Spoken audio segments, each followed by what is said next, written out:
And we are live. It's Dr. Justin Marcagiani with Amanda Bobbett from Healthy Hydration. Today, we're going to be doing a podcast talking about hydration. We're going to be talking about all aspects of water, hydration, alkalinity, molecular hydrogen in water. So we're going to really dive in and just have a good conversation back and forth on this. Amanda, welcome to the podcast. How you doing today? Thank you so much for having me. I am so excited and pumped up for this. Thank you. Awesome. Well, first off, anyone that comes into kind of the natural health space, and you came in from the water aspect. So tell me about a little bit about your health journey. Like, what was your health like before, and how did you make this kind of transformation to this part of the natural health world? Yeah, it's quite the story. When I was about 21, I got diagnosed with mercury poisoning, adrenal fatigue.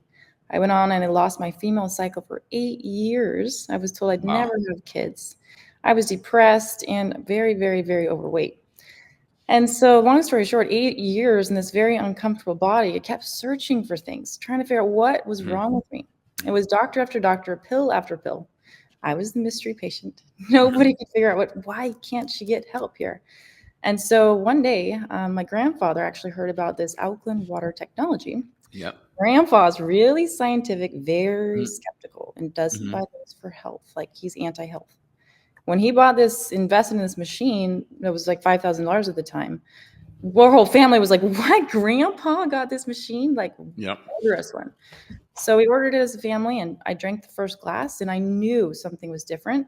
Because I was tired all the time, I had adrenal fatigue. I felt like I was in a cloud. I felt like I couldn't Mhm. really think clear, and I felt like the cloud just disappeared off my brain. I felt like, what is going on? And a little before you know, people around me are like, "What are you doing, Amanda? You're losing weight. You have more energy. Your skin's glowing. What is it?" I said, "I think it's this water." They looked at me like, "Oh, gosh, water? Really? That's what you're doing?" I said, "Yeah. And I have this machine. I know it makes a lot of water. If you want, just, bring a jug in here and I'll fill you up." Mhm. First month and a half, I had over 50 people coming to get this water. They started telling me what it was doing for their health. And I was like, "Are you sure it's the water? Like your arthritis, your headaches? Like, really?" And I started selling these machines. And it ended up, I started going all over the world speaking and created a really big brand for myself, 12 years in that business. And then what I found out was there was 10 years of research and information that proved there was no benefit to the alkalinity of the water. It was simply the molecular hydrogen inside of it. And so now there's 3,000 studies, 170 different disease models.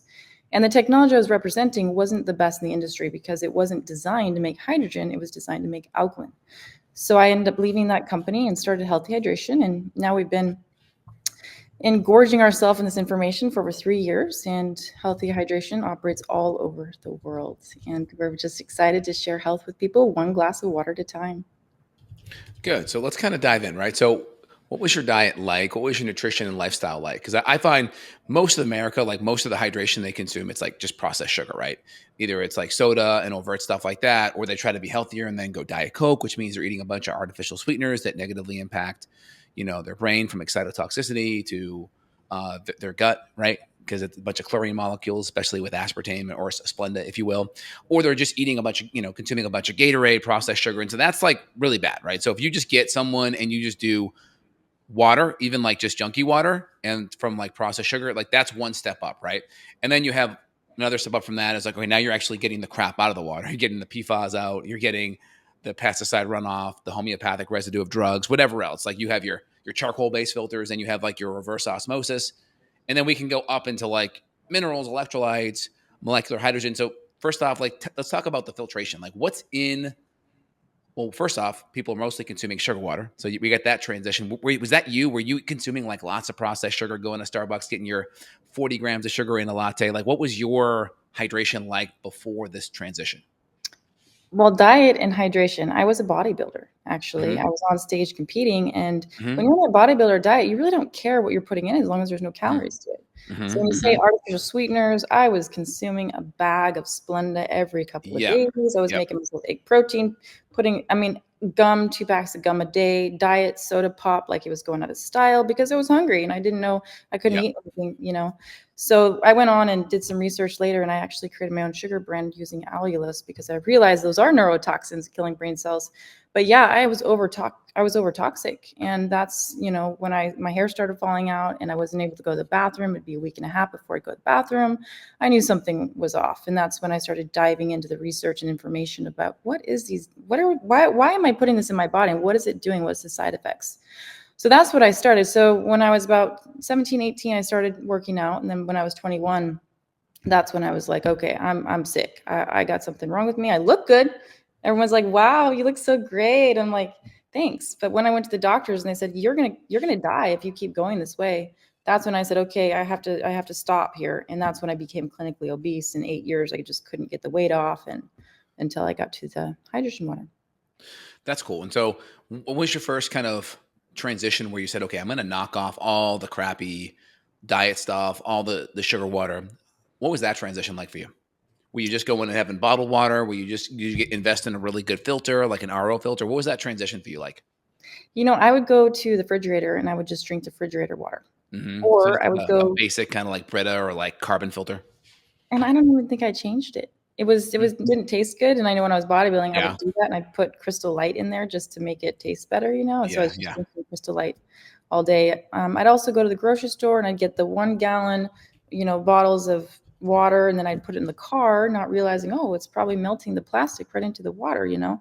So that was a big staple when I started researching and learning that there's all these toxic chemicals in plastic like xenoestrogens and obesogens and things that I had no idea about.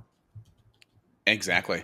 I find the big thing, there's just so much crap in the water, right? If we can just, like with my patients out of the gate, if we can just one, cut out the sugar, Mhm. the artificial sweeteners, we can get good, clean, filtered water, get the PFAS, the the VOCs, any of the plastics, the microplastics, any of that crap out. I mean, we got pesticide, 2018 article, half the people in Texas, their water supply is loaded with above the EPA limit of atrazine, which is like a chemical that screws up hormones, right? So we have all these nasty things here. So we get the water clean.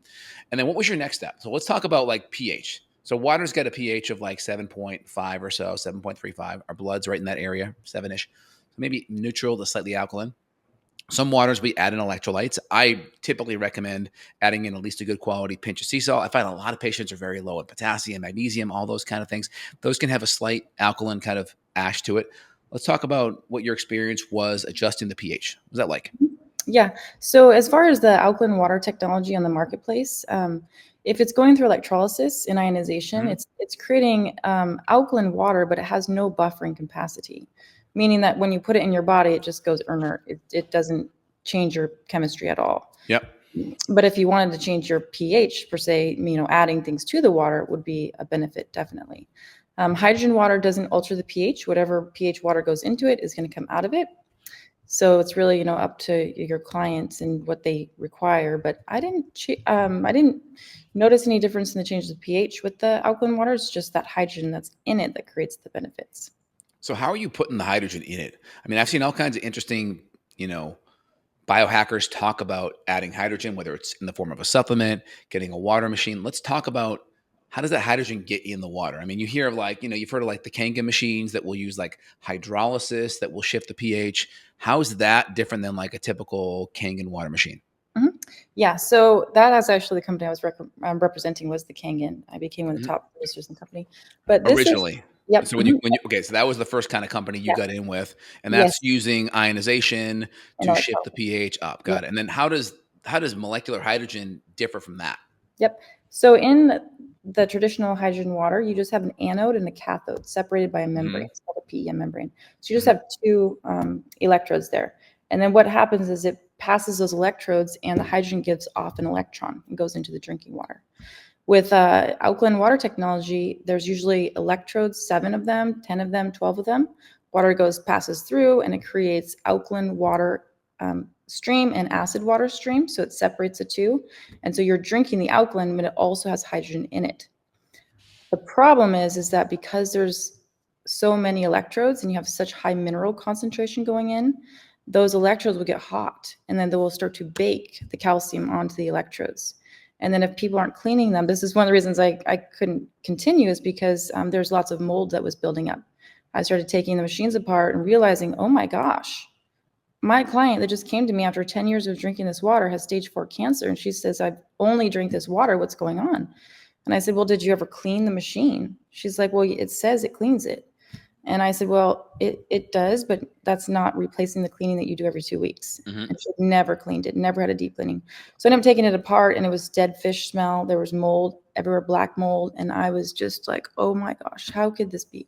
So I ended up taking apart 40 machines. I had a trade-in program, said, hey, bring me the machine. We can upgrade your technology and I'll take this apart. And I found in almost all of the machines, there was some traces of mold or bacteria. And so with the hydrogen water technology, because that membrane, it separates and it repels those minerals off. And so you can get a lot cleaner water that way too. And you don't have all those minerals that build up. Mm. Okay. So let's kind of talk about the hydrogen in the water, right? So water is what? H2O, right? So you get one hydrogen, you get two oxygen, right? How is that different than your typical water? I mean, are we making it, are we adding more hydrogen to it? Like, does it change the actual molecular formula? What's happening? Yeah, so it depends on the technology. We have the newest technology here, in this unit right here. And what is unique and different is that there is a separate chamber just to make hydrogen. And it goes through a distilled water and it makes the hydrogen and it goes across a tube and it fuses that hydrogen molecules, just the suspended hydrogen, into your drinking water. And Okay. then you drink it that way. And so the water you drink never comes in contact with the electrodes. Got it. And so essentially, the filtration is distillation. So is it heating it and then kind of creating a steam and then collecting the water via steam? Is that how it's cleaning the water first? Um, no, it doesn't. Well, it does heat. This one gets to 212 degrees. So yes, it does heat.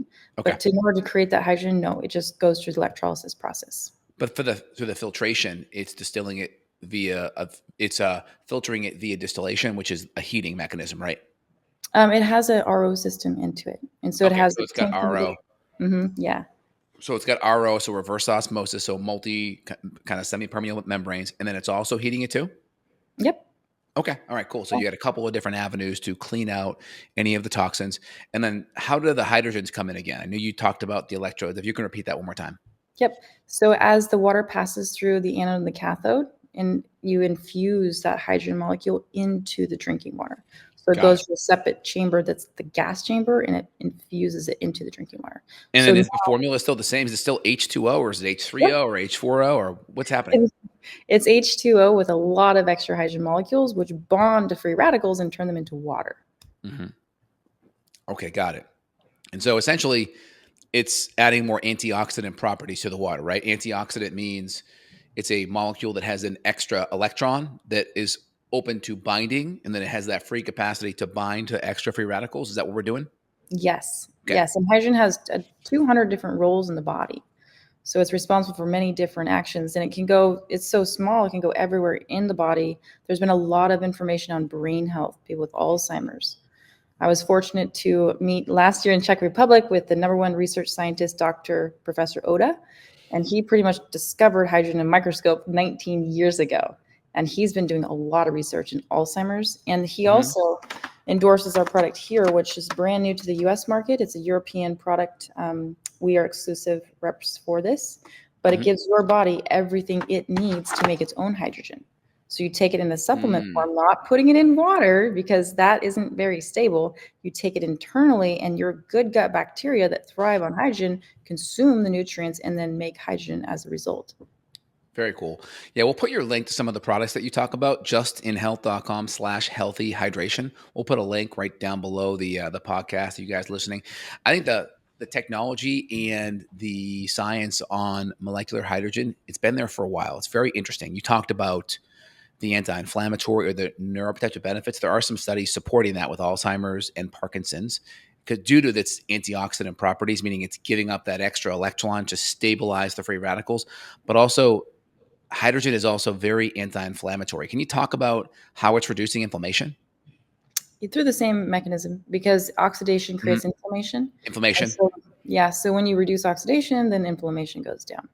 Okay, cool. What other benefits? I've seen some interesting studies talking about how it enhances metabolism a little bit and how it helps improve fat and glucose metabolism. Can you talk about that? Hmm. There are several different reasons why it does that, especially like with weight loss with me. I'm 119 pounds and I was 180 pounds. And I literally try my best to, you know, gain weight, but this is my healthy weight. So my body just stays here.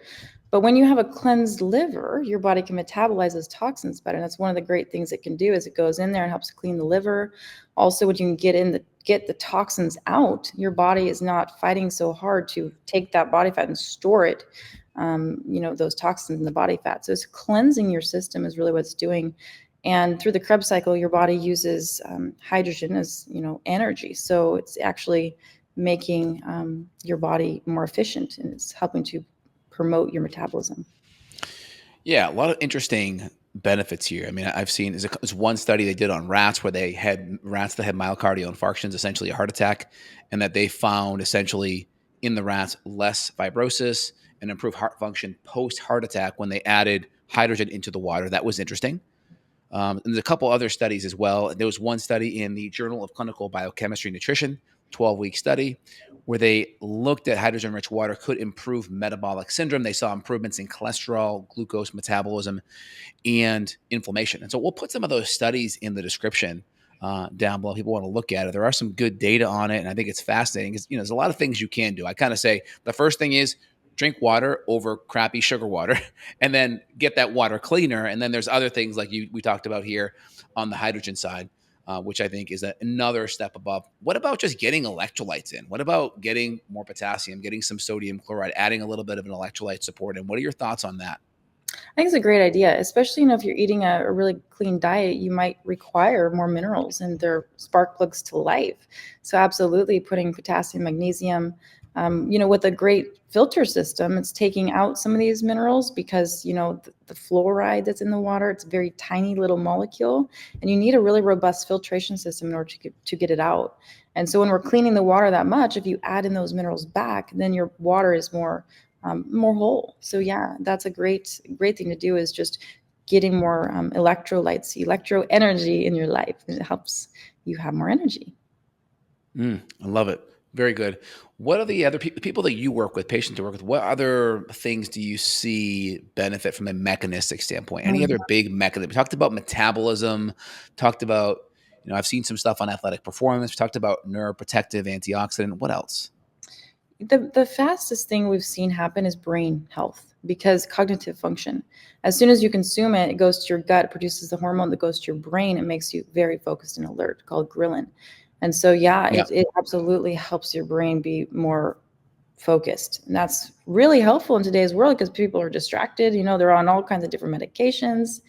Energy, for sure. You know, people that were drinking Monsters and Red Bulls and diet pills and all these toxic things we're putting in, Hmm. well, Hmm. all of a sudden overnight, they're like, I don't I've been craving them. So that's a really great athletes. Oh gosh, you know, they're in the gym working out hard, they're recovering faster, they're not getting as sore. So they're able to train harder and train longer. So it's been able to increase their performance 10 times fold. It's just incredible what we're seeing there. Sleeping patterns, you know how important it is to have good sleep, and it helps your body sleep, your melatonin levels. So that's very helpful there too. Digestive issues, you know, for me, I went a week and a half, like I said, without going to the bathroom. It'd be a week and a half. Ugh, and I'd feel so bad, but I'd be bleeding, and got my first colonoscopy when I was in my 20s, and no problems now. Hydrogen is so fantastic at helping your body release the extra toxins and waste, and helps your body metabolize the food a lot more effectively. That's great. Very good. And what are some, like, anything else you want to comment on electrolytes? What are some of the big electrolytes you think people are lower in? Do you see it's more just the sodium chloride? Do you see more potassium, magnesium? What are some of the ones you see just more deficient overall? I think like calcium, magnesium, potassium, sodium are probably the staple electrolytes that people, you know, because we have a lot of stress. And when your body's under stress, you know, it's going to be more vulnerable to losing those minerals, those electrolytes. So having your diet, you know, strong in those, having a good supplement you're adding to the water would always increase your electrolytes. So I think those would be probably the staples. Yeah, there's a couple of studies I want to take a look at. I just kind of talked about a few here a minute ago, but I'm going to pull a couple up just so you guys can see it. All right, so here's one study here talking about fatigue and aerobic capacity. This is a systemic review. That means they're looking at multiple studies. So really interesting. It provides evidence for alleviating fatigue. Didn't really talk about the aerobic, but it talked about definite improvement in fatigue, which is cool. I like to see that. And then also here's the study we talked about in regards to hydrogen water or molecular hydrogen in blood and lipid profiles. So this is cool. Talking about our results give further credence of high concentrated hydrogen rich water may have promising effects on improving risk factors of metabolic syndrome. That's the A1C, that's the cholesterol, that's the triglycerides. That's pretty cool too. Yeah, it's incredible with Mhm. someone with diabetes, just giving them a couple Yeah. glasses of water and seeing a change in their numbers just almost immediately. Yeah. And then this one too. This is a pretty cool one. I'll pull this one up here. So I want to be about the science. I want to try to look at things objectively. Here's one study here. We'll go to the conclusion if I can. But essentially, if I can get it, the conclusion, hydrogen-rich water, 4 weeks, improvement in mood, anxiety, autonomic nervous system function, and this is a quality of living. So improvements in overall good health and improvements in mood and anxiety, which is kind of cool. And so it's our benefits in ongoing stress and chronic fatigue. Yeah. Talking about further studies. So that's cool. There's some nice data on it. I like it. I like when I see data supporting some of the things that we're chatting about. Any comments there? Well, along with anxiety comes cortisol and adrenaline and, the fight or flight. And we're constantly in those hormones, and it's very addicting, those hormones. And so your body keeps creating the thought to create the feeling. But knowing that hydrogen is able to help lower the stress response that creates the, anxiety is very helpful for people, especially with myself, because I was dealing with a lot of anxiety before hydrogen water came into my life. Can you also take it supplementally? Oh, yeah. Well, you can in a pill form. Like, yeah, how does that work? So with our tabs here, you just take it internally, and this gives your body all the things it needs to make its own. So you can take it in tabs if you Yeah. want. Like, let's say you're like, I got a water filter, like maybe I just want to add it to my water. How does that work? So if you're just taking a tab and putting it in your water, I've actually just got done doing some videos for my YouTube channel on that. Mhm. But it's sitting there, and you are also taking magnesium that's not able to go into other countries, so it's banned, that type of magnesium. Mhm. And then it sits in there, and it's Yep. losing a lot of the gas in the environment, and it just doesn't taste good at all. So it's not something you can, me myself, I wouldn't want to take it every day. Whereas Right. this, it's producing a lot more hydrogen in your body, and it helps your own microbiome, your gut, be more healthy. So you're actually creating such a good ecosystem in your body. That's very good. Excellent. So hydrogen tabs are interesting. I like that. It's really cool because we can always just add it to what we're already doing to our routine. Is it obviously probably a lot cheaper, at least initially, with Yeah. buying the supplement? I mean, obviously, you're probably cheaper buying a bigger system, but you got to invest in it, and then over time, it gets cheaper over time, right? Yeah. Well, for what I've been seeing is that if you go to your city and you ask for a water quality report, they are mandated to give it to you. Yeah. The city doesn't want you to know really what's in the water. They're only Yeah. testing for 91 chemicals out of the 60,000 that are in there. And for my local city here, we have the highest concentration of PFAS I've ever seen. We're in the Yeah. hazardous. And yet their brochure says we have excellent high quality water. We're proud of it. And then you Right. do dig, dig, dig, and you're like, what? You have hazardous levels of PFAS and we're all drinking it, but yet it's safe and it's great quality. What's going Right. on? Well, the EPA says you don't have to let anybody know until 2029 because that's when this goes into effect. But for now, we can just toxic everywhere, poison everyone drinking it and not let them know about it. And so I think just getting a filter in your home is the first staple to your Right. health. And we do that too. We have whole house water systems that we customize to the specific water that we're looking at. We test it. And those filters last for 5 years or more with no maintenance. And then even after It, that, you're looking two to $500 is all to keep going. and PFAS are polyfluoroalkyl substances. That's essentially the forever chemicals from the nonstick. Like you could think of DuPont with the nonstick stuff. I think it's what's that movie with Mark Ruffalo, the lawsuit one when they talk about going after that company. The black waters or dark waters. Blackwater. Yeah, yeah, Yeah. Dark Waters. Yeah. So that's a good like kind of theatrical kind of storyline of how that all came to be from a lawsuit standpoint. So yeah, not so good. Do you typically recommend like a good RO filter to get that out? Is that Yeah, kind of what you you have like? to. That's really the only RO. thing. Yeah, Yeah. so and we can do whole house ROs too. The downfall is that it's going to be $20,000, $30,000 later. So we usually say A whole lot of house waste too. RO, There's a lot of Yes, waste, right? Usually magnesium. 70, 80%. So you're almost better off countertop RO, whole house carbon, right? Yeah, exactly, and we 'Cause actually carbon use still that. gets some junk out. It's still Mhm. gonna get some stuff out. It's probably not good enough to be your strict drinking water supply, so have an under the counter RO or distilled water system that's gonna be less wasteful, right? And more cost effective. Yep, and that's exactly what we do. So we have the whole house water system, and then because we have our technology here with the hydrogen, then you just take that water, you put it in the unit here, and then you have RO and you can drink from that. You can put your minerals back in there if you'd like. But that way we know for certainty that we're getting out these contaminants like PFAS and fluoride and so many others that are in there. Yeah, and how does RO different, reverse osmosis, than, like, your basic carbon? What's the difference? How's it working? Mhm. The RO system has a very, very small membrane, and there's this pressure. So the smaller the membrane, the more particles you can get out. And so Mhm. it's able to really reduce the contamination of the water. Whereas like your carbon filter, it's just carbon. So you're not pressing with pressure. It's not going through as small of a membrane, but it's able to bind up quite a few of the toxins and the free radicals.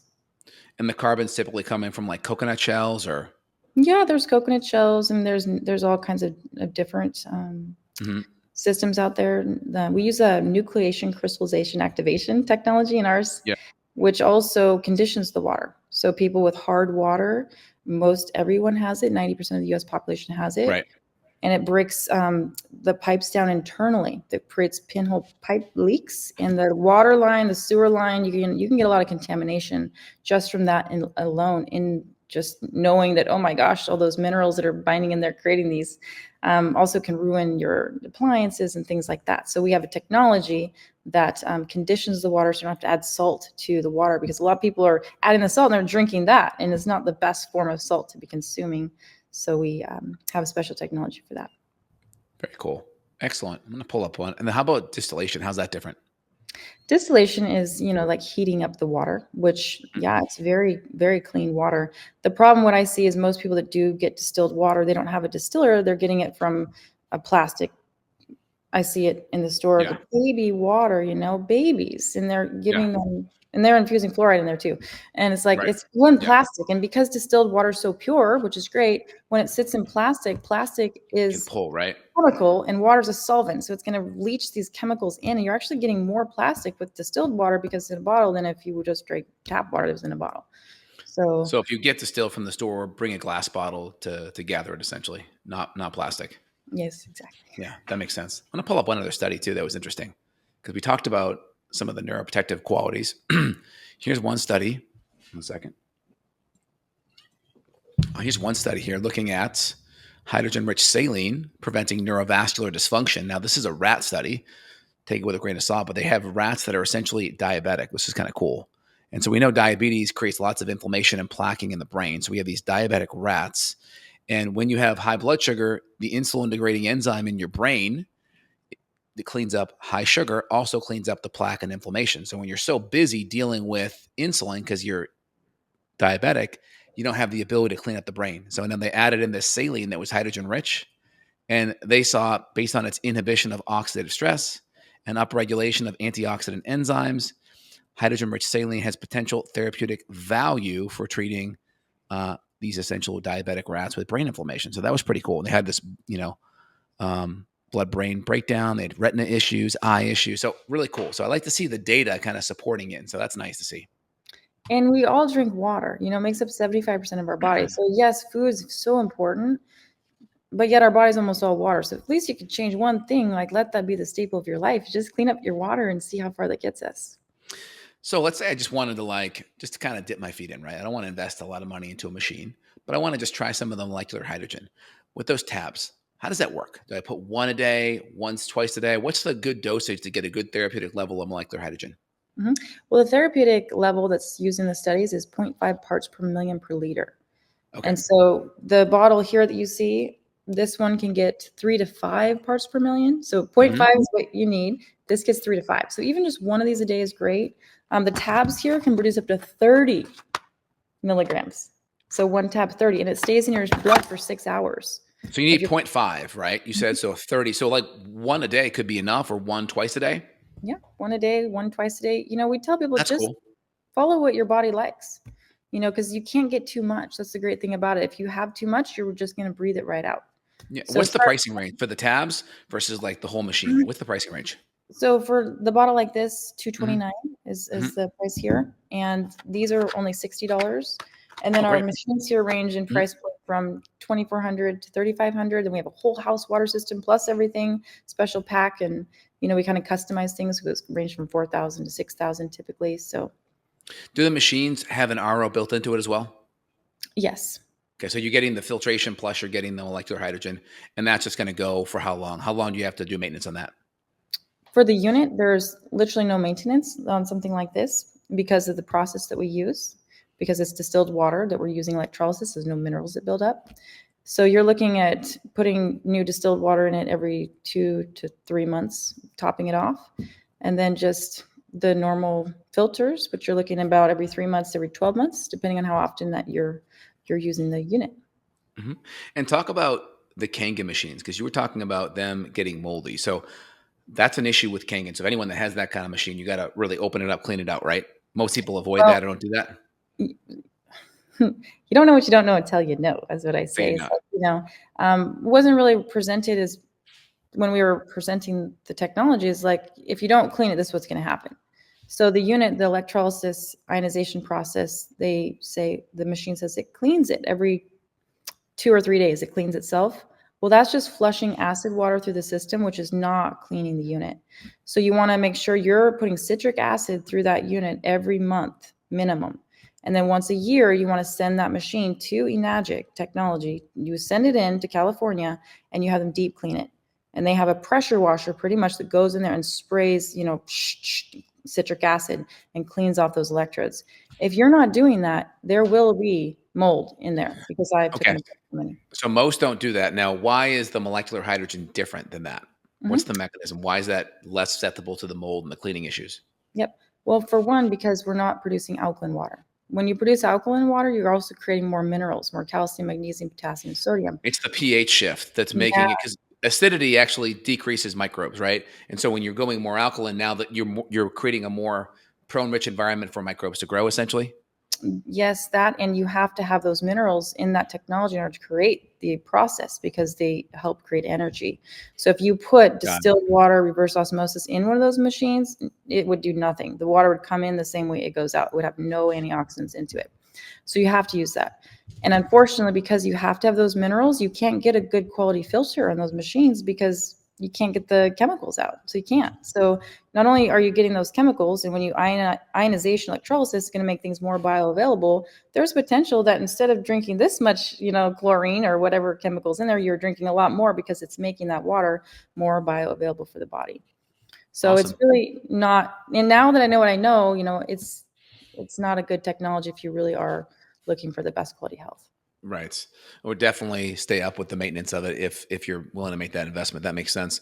Well, awesome, Amanda. I'm going to give some information again. People want to dive in with the molecular hydrogen tabs or look at some of the deeper technology. justinhealth.com/healthy hydration. Put the link down below. I think that's really interesting science, really compelling. Makes a lot of sense, especially the hydrogen tabs, at least starting there, trying it out. I'm definitely going to give that a try. I think that makes a lot of sense. Anything else you want to leave the listeners with? Just that we're able to help you. If you want to give us email, give us a call. We have support anywhere you need it. We can give you a free water report too, so we can actually do some digging and find out what's really in your water. And if you're going through some health challenges, we'd be happy to help you. Any other good like podcast or blog posts on the topic if people want to dive in more to get more info? Yeah, actually, I can give you a link to a webinar that we did with Professor Oda, the number one research scientist and doctor. He talks about tumors in there, cancer tumors. He talks Cool. about diabetes, blood sugar issues. He talks a lot about the tablets here. There's also a lot of research coming out with inhalation. So we do a lot of inhalation Yes, too I've heard of that. for brain health. So yeah, if they want to just healthy hydration, we have a lot of blog posts on there too, so they can go there and find lots of information. That's great. We'll put the links down below in the description and or pinned comment if you're watching on YouTube or the podcast. Awesome, Amanda. Thank you so much for being a part of today's podcast. I appreciate the great information shared back and forth and have a great day. Thank you so much. Thank Appreciate you. it.